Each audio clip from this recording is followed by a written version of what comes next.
Hello, everyone. Good afternoon. Welcome to our wonderful leadership development webinar with myself, Arif, and our guest. More about our guest really soon. And today, what we're going to do is we're going to talk about innovation and unlocking leaders' potential. I think innovation is quite important, and we'll spend the afternoon talking about that. But first, I would like to welcome our guest, Will. We've known each other for a while. So tell us a bit more about yourself.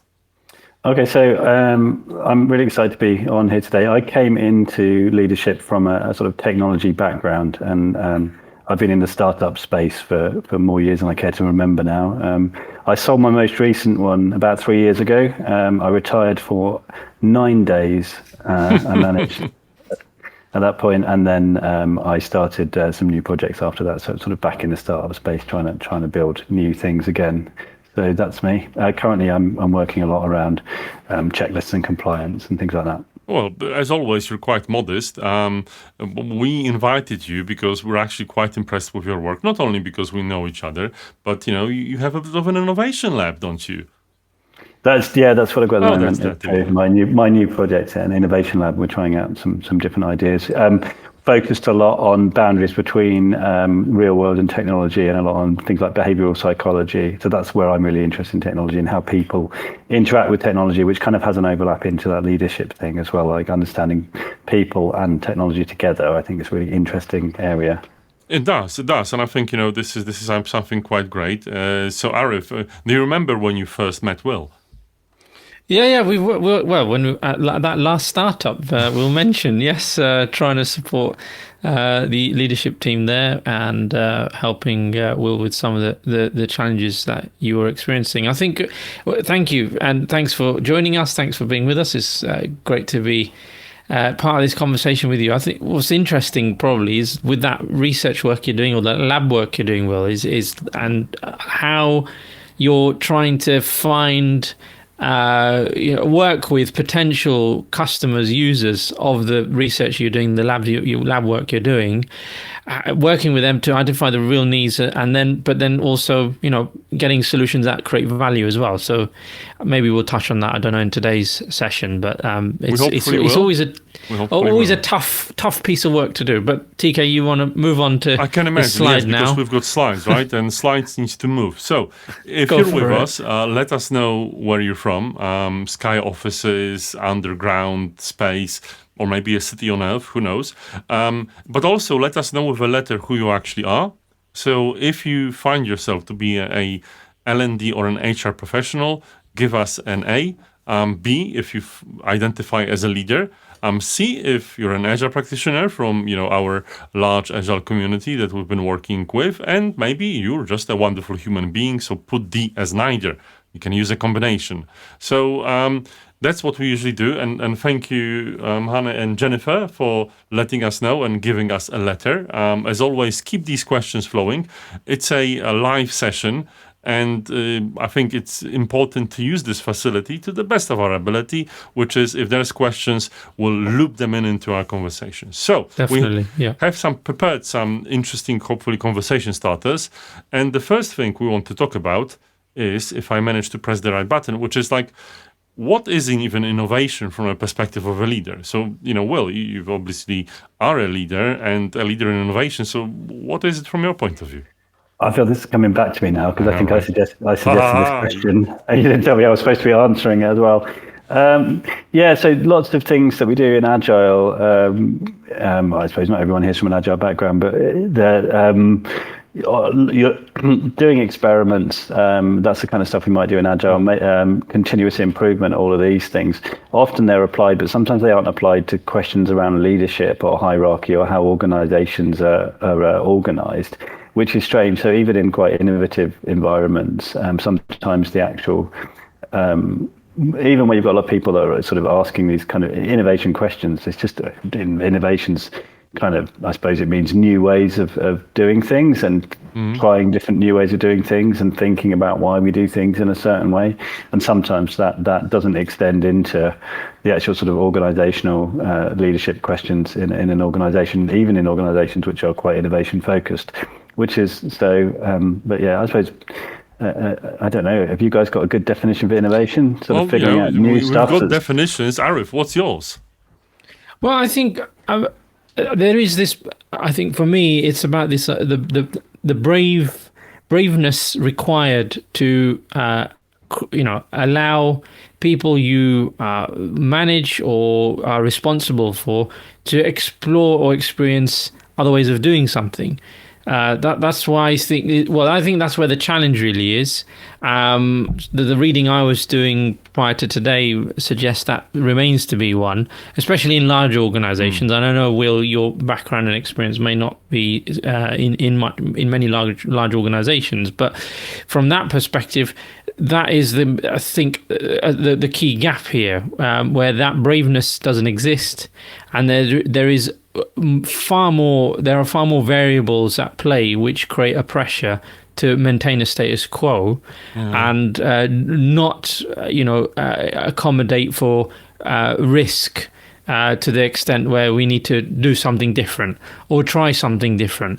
And the I suppose the dissonance around that for me is then why wouldn't you, given you're probably in a market space or in an organizational space where your competitors are already moving ahead and there are challenges coming out which you're not even familiar with. So that's how I would describe all of it. Yeah, that's it's a good point, Arif. on it. And you're raising a point which is my next conversation starter, which is, why should it be a priority, right? We know what innovation is. We have all our own definition. Well, I think I'd like to get, Will, I think from your experience, we can go back to your previous startup that you sold, and maybe talk a bit about your motivation, maybe not for starting it, maybe that's too deep for a conversation now, I don't know if you have time for that, but your motivation for wanting to disrupt that market space you're in. Like, where did that come from? Yeah, and how did you foster that in the startup you're running? I think that would help partially answer this. So we were in the email marketing space, but actually the sort of core bit of motivation which applies in other things, which hopefully people will be able to relate to, is you get these things where you think doing this thing should not be this difficult. It's taking too long. Why is it so hard to do this? Why is it so hard to plug what I'm doing now? Why is it hard to repeatedly do the same simple checklist and then link it with my management system? That's what I'm working on today. That's what you need to do. Anyway, just enough advertising for Check there. But why is the thing, like, it feels like it should be easy, but it's not as hard. That's always motivating for me. Like, And then, you go and go, okay, I'm going to implement a simple solution. It's going to be dead easy. Then the solution's always way harder than you thought. But you do end up making a solution that makes it easier to do something. Innovation, so it's like risk and reward as well, isn't it? So if you want to run a company better, like, it should be easier to run a company. It should be easier for my teams to deliver. It feels like it's too hard to get work done. It feels like it's too slow. That's the same thing, isn't it? And you solve that with the same thing. And when you finish, things look easy and obvious. And I think that's a sign of anything difficult always. Like good art, good food, all these things. When you finish, it looks simple and straightforward. Anything that looks simple and straightforward is usually been a lot of really hard work for somebody somewhere. I think that's the thing. But what you've articulated there, I think the missing word for me, what you've articulated is curiosity. There is a drive or inner curiosity that you're fostering or you're harnessing to want you to solve a problem that exists and simplify it for people. And I suppose the challenge then is, or my question is, well, do you think leaders fundamentally need to be curious, if they're going to create an innovation culture? That's my what do you think? So let me think. So and I mean, so my background's technical and I'm in engineering, but my approach to this is an answer to your question as well. So it does sound like I'm disappearing, but we'll get back to my motivation for being an engineer has always been, or like for making stuff, designing, taking an idea, turning it into a product, has always been, I want the product to exist. So I'm only engineering out of frustration because I want the thing to exist and it doesn't exist. And if not, who's going to make it if not me? So I do like making stuff. I do kind of enjoy the process, but I'm always driven by this kind of underlying frustration that it doesn't exist. And then, my approach was, well, okay, I'll make it then, or my team will, obviously, team make it. When we make stuff with the team, it's way better than when you do it yourself as well. But, but the first thing is, like, the reason I think, there's a similar kind of drive is, as a manager, maybe the curiosity, could we be doing this better? But also, I think almost driven by almost like a kind of irritation of there must be a better way to do this. I feel like somehow, and there's a sort of confidence there that comes from, I don't know, maybe an unjustified confidence. There's got to be a better way than this. So yeah, then you could call that, I don't know if you would call that curiosity or not. I'd also say what happened at Taxi for Email, we hired, she might be in the audience actually, Lana was our first kind of agile practitioner that came in, and she started doing stuff that worked really well. So then in the product, with the software developers, agile's not unusual or revolutionary, but because the whole team, because we're all in one room, and we tend to work quite closely together as well, because the whole team could see a lot of this kind of agile practice was benefiting, and the team was doing really well doing that. That created an appetite for more innovation across the company. I think so. If innovation looks like success, if a team are innovating, then that makes the buy, like selling that into another team, or that creates more of an appetite. Like, you know, if you're seeing success come from somewhere, and a lot of that was from Lana, the first person in and our hold company. that thought, because this is one of the other questions I have. But essentially, you know, we've talked about what enables it, but from the organization's perspective, either from, if you're a leader in a organization, leading a team or leading a large department, or the organization itself, so from your personal perspective, when you want to apply leadership, or if you're being led by others, obviously there's usually more senior leaders, what barriers do we see that actually stop this from happening, right? You've talked, Will, about, you know, just the will to do something, the urge to solve. But, you know, sometimes it's hard to do that, right? What Arif mentioned is like doing it in large organizations is difficult. So why is that? What have you guys seen? Well, silos is probably the absolute first thing, is where the structure of the organization effectively can inadvertently forbid you from solving a problem, because it's not you're not allowed to have a good idea about design if design's a separate discipline from engineering, or so structure can be an issue. These are the organization. I'm doing them the wrong order, aren't I? So this is the organizational one, and then also in an organization you have this incentive problem as well. So if people have bonuses or things are being measured, I mean, and I understand why you need to measure things, but sometimes if you've got a good idea which will deliver a massive benefit, but it doesn't reflect in the right metrics, it can be difficult to justify that. And people might not even have the autonomy to let you. You know, everyone might think it's a good idea, but if the metrics don't match up, you know, I mean, it could be seen as a problem if you're a PLC and it's a, you know, due diligence issue. There's 100 reasons why things need to be more than a good idea when things are being measured sometimes. So that's the. I think you're right, and I think there are cultural aspects to this and environmental aspects to this, right? So, you know, in our podcast, we will come to later, but in our podcast we've touched on some of this in previous episodes as well. Around one of the early episodes we talked about was evidence-based management as an idea, as an approach, one way of thinking about things. Partly I'm bringing that because I think there is a missing link here around leaders still working from a position of intuition, as opposed to let's experiment, let's hypothesize what could happen, let's run the experiment, test what the possibilities are, and then explore from that point of view. So that still is a big drive. That's still a challenge. And I don't know, Will, maybe from your experience, how important has it been for you, maybe in the work you do now or previously, to focus on hypotheses as a way of experimenting? Good point. That's an interesting question. So I think having a hypothesis is useful when you're experimenting, right? Although it's not really an experiment, is it? Yeah. But in a way, that might be almost could almost be more a stepping stone to having just a more open mind generally. So I think if, you know, on the previous slide you talked about personal barriers, and I think personal barriers to being a better leader, being a more innovative leader, is often just our perceptions of what a leader is. You people go from doing one job to another job to another job. Often, the training is minimal or non-existent, and we pick up all sorts of cultural ideas of what it means to be a leader and how you should behave as a leader. I mean, luckily, before I got too many people in charge, my wife told me not to be horrible to them because they wouldn't do it working. One of the most disappointing. I'm good at being horrible, but it turns out it's not a useful skill when you're being a manager. So I had to ditch that one. It's a very disappointing lesson I learned.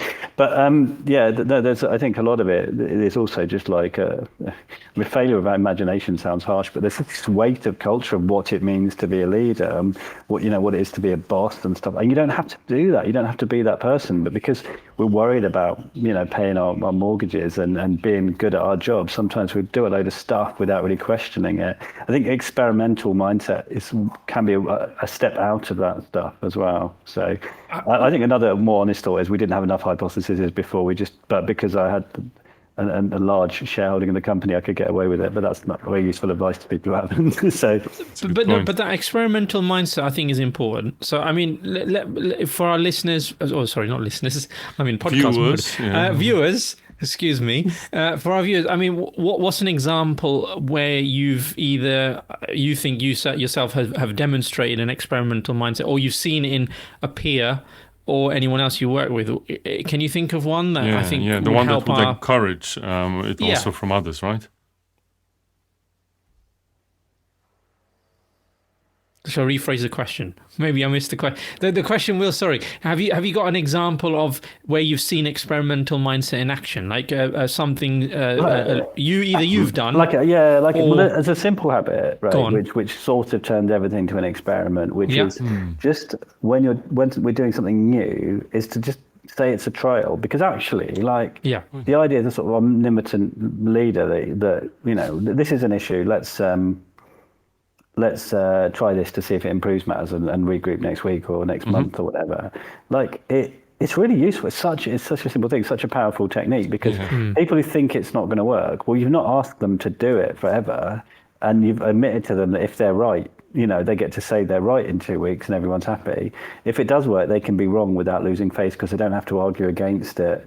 I mean, in a way, you can just make everything an experiment, can't you? You can say, okay, this is, it'd be nice if politicians could be more honest about that as well sometimes, because actually, when you do anything, you don't know what's going to happen for sure. No. Or if you only ever do things where you're 100% sure what's going to happen, that's quite limiting. So, so I suppose in a sense, everything's a bit of an experiment. Okay, so I'll run a curveball here, which is like one organization we're working with. Someone told me that, the program we're running encourages people to test and learn, and failure is a part of it, right? Can't always succeed when doing experiments. Some experiments will by definition fail. And what they said, oh man, it's so difficult because in our company culture, failure is frowned upon. It's not easy to acknowledge the fact that, you haven't succeeded. So I was wondering, from your experiences, Will and Arif, what do you think helps in creating this safe space? Yeah, I think it's just the word we're going to try something is really, again, just going back to the last point, it's quite powerful, because I'm not saying I'm going to do something that's going to work. I'm saying I'm going to try this to see what happens. And then you can come back to me and say, so I think that almost just that mindset at the start kind of changes a failure into almost like an experimental result, doesn't it? That's part of it. I mean, leadership support's really important in all these things as well, isn't it? If I'm doing experiments, but I'm only going to get praise from my boss when they go well, that's not a safe space. So what does the leadership support look like in this case? How would you characterize it? Oh, as a leader? Yes. Yeah. Well, So,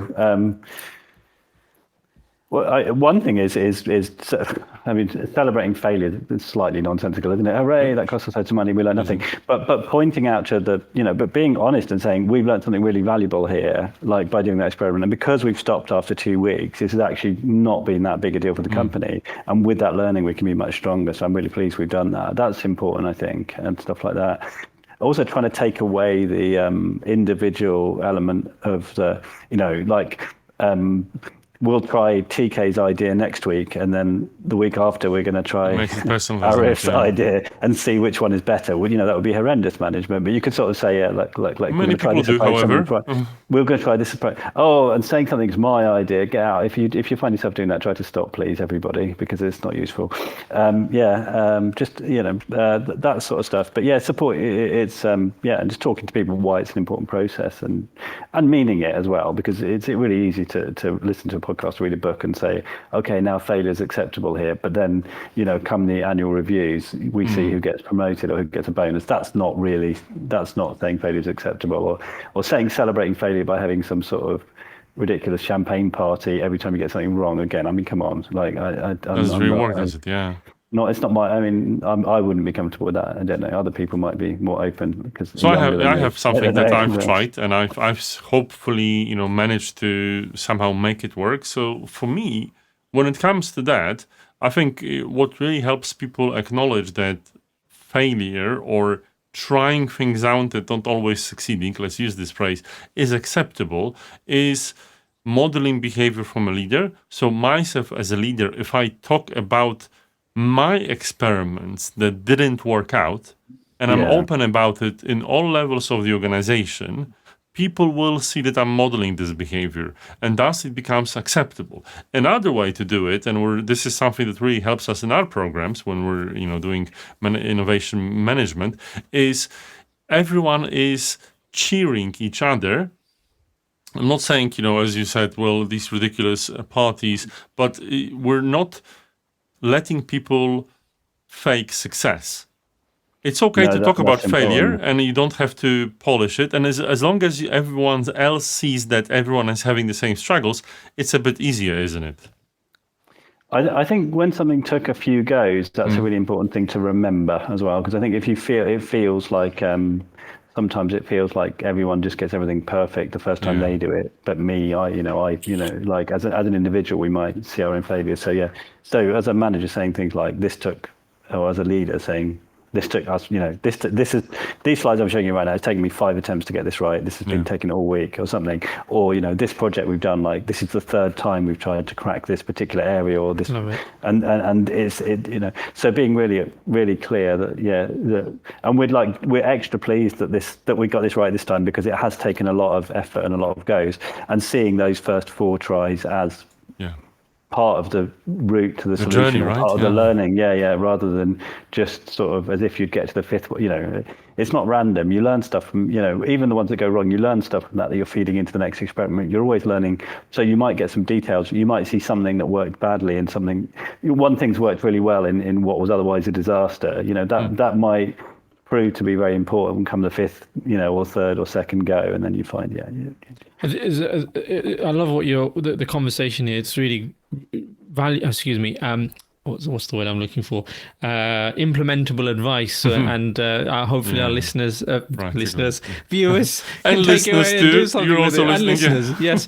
But a couple of the comments coming in, I just wanted to reference, Lorraine mentioned psychological safety having to exist. And I think all of what you've described there, I would consider part of that, because what you're trying to do is create a safer environment by you as a leader talking about what, the messy details of what took place to make it safe for everyone else to feel, if they're feeling that, challenge, then it's okay for me to reveal what I'm going through or what I'm worrying about, right? So I think that's all part of that. So great to listen to that, Will. So thank you. So to follow up on from that, the question is, if we as leaders can create this environment, how do you change your organization? One of our wonderful viewers has said, to restructure the whole organizational ladder. But I'm just wondering, from an organizational point of view, and maybe you're right, Ochi, what is it that you would recommend to change? What is it that you would implement on an organizational level to make sure that the innovation gets promoted? Difficult one. What did you do, Will, to make sure that innovation happened in your wonderful companies, like when you're building this wonderful incubator? So, I think... so one thing with structure is, you're not going to persuade someone to restructure a whole company quickly in a large organ. It's going to be really tricky. So even in a small one, isn't it? Yeah, exactly. And also, you might not actually achieve anything if you do. What I was going to say is like so if you do have a hierarchy, a good place to start is making the hierarchy less important. So making sure people are listening to each other across it and things like that. So making it easier for and also if you've got like you might have some people that are working against the culture you're trying to create as well, so then you have to work out what to do with those. That's the other thing.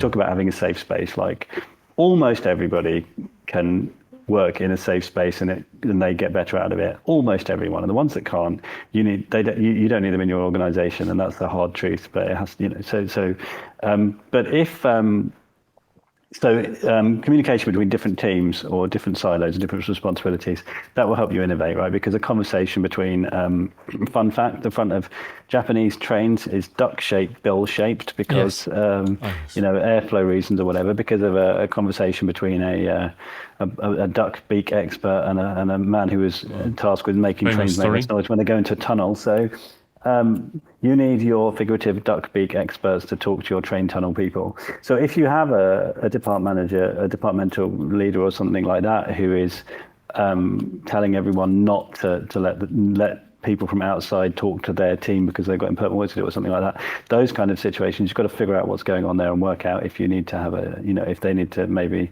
take a different approach to how value is created, or if they're maybe not the right person to be doing that role. I mean, that's probably the slightly more the brutal side of the safe space. But yeah, the having a hierarchy is fine to organize people and stuff. But if it's having negative consequences, you can get rid of some of those by getting rid of the hierarchy and encouraging people to talk to each other. Do you think there's room for